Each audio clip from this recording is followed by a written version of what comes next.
যুদ্ধবিধ্বস্ত গাজার এক আলোচিত সমালোচিত নাম ইয়াসির আবু শাবাব। আবু শাবাব ছিলেন হামাস বিরোধী এক সশস্ত্র গোষ্ঠী পপুলার ফোর্সেসের নেতা।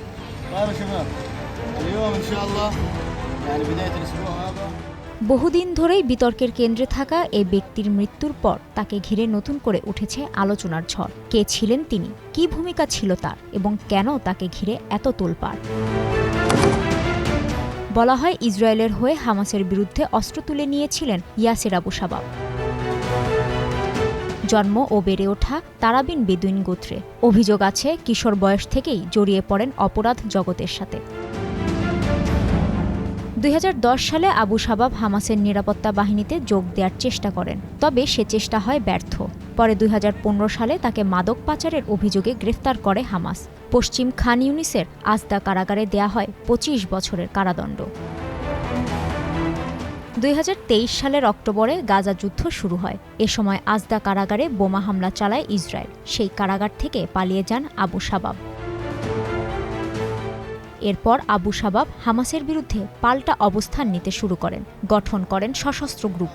শুরুতে এন্টি টেরর সার্ভিস নামে পরিচিত ছিল এটি। এ বছরের মে মাসে এটি পপুলার ফোর্সেস নামে জনপ্রিয় হয়ে ওঠে।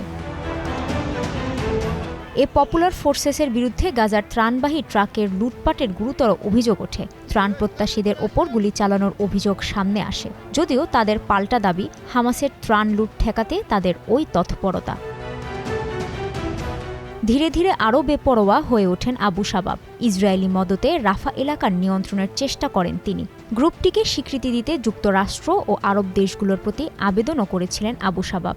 জুন মাসে ইসরায়েলি সেনাদের জীবন রক্ষার জন্য পুরস্কার হিসেবে পপুলার ফোর্সেসকে সমর্থন জানান ইসরায়েল প্রধানমন্ত্রী বেনিয়ামিন নেতানিয়াহু।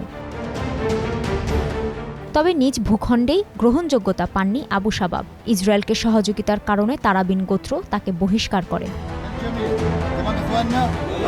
গেল বৃহস্পতিবার ইয়াসির আবু শাবাবের মৃত্যুর বিষয়টি নিশ্চিত করে তার বাহিনী। প্রাথমিকভাবে ধারণা করা হচ্ছিল ফিলিস্তিনি স্বাধীনতাকামী সংগঠন হামাস শাবাবকে হত্যা করেছে।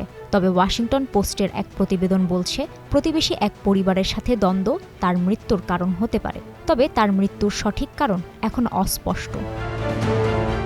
কাজী শাহরিন, স্টার নিউজ।